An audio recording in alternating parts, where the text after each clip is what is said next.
Okay, so this is our levels of organization foldable here that we worked on. We are going to come back to atoms and molecules, organelles, cells, tissue, organs, and organ systems later on. Right now, for this unit, we're going to focus on organism, population, community, ecosystem, and biosphere.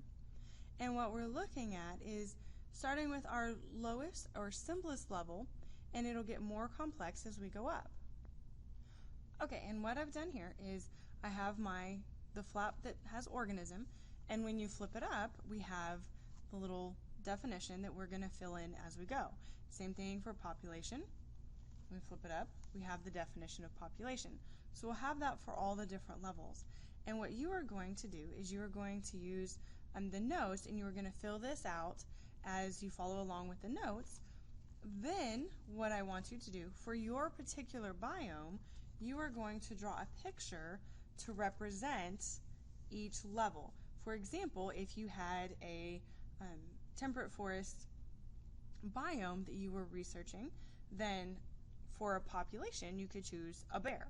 And so you have a picture of a bear, which remember needs to be creative, you need to have true effort put in, and it needs to be labeled so I can tell it is actually a bear. And then under population, you would have a group of bears, which would be a group of the same organisms living in the same area. So that would be our population. You would do that for each level from organism all the way up to biosphere. And of course your biosphere would probably look a lot like everybody else's biosphere. Okay, so we're going to talk about what ecology actually is today. And when we're studying ecology, there's the bell.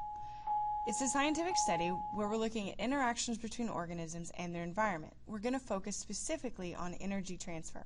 And how is that energy transferred between organisms, and how do their relationships affect each other? So we're really focusing on relationships between organisms. When we're referring to the environment, we're referring to two different factors. The first are biotic factors. These are all the living factors on the planet. Everything that's living will in some way affect something else. So we look at how do those factors affect other living organisms.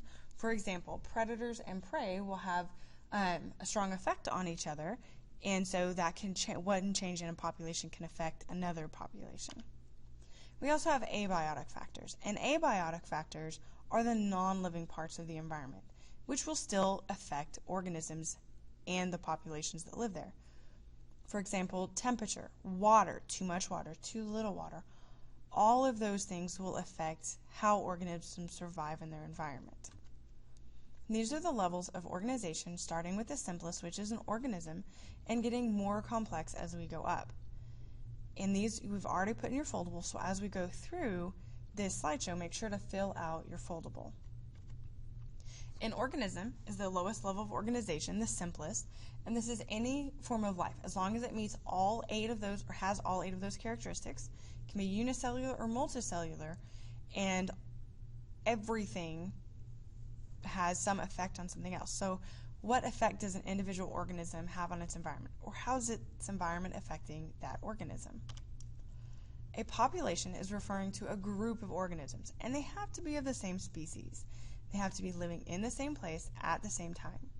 They have to have the ability to interbreed with each other, and they will compete with each other for resources. So they can be competing for food, mate, shelter, water.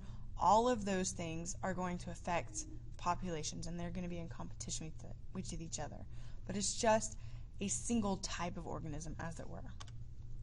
A community, on the other hand, is where we start looking at interactions between different populations. So we're looking at how do the bear and the salmon interact with each other. How do they affect each other?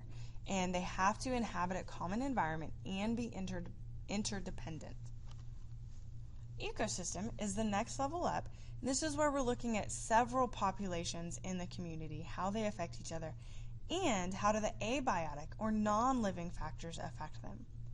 In a marine environment, you have the fish. You have the fish and the coral, which are all living organisms. And then how does the water temperature affect them? How does do particles or pollution in the water, how does that affect them? And those would be abiotic factors affecting the living organisms. And the highest level of organization, which is the most complex, the largest, is the biosphere, which is all of the life-supporting portions of Earth. It's composed of all the air, the land, the freshwater, and the saltwater. And we actually look at the biosphere as a whole because water currents or ocean currents can have an effect on weather patterns in a specific place. And that can change how organisms survive or how well they do in a specific environment. So this is the highest level of organization, the biosphere. You should add all of that to your foldable, and when you get it all in your foldable, you need to draw your pictures like I already explained earlier.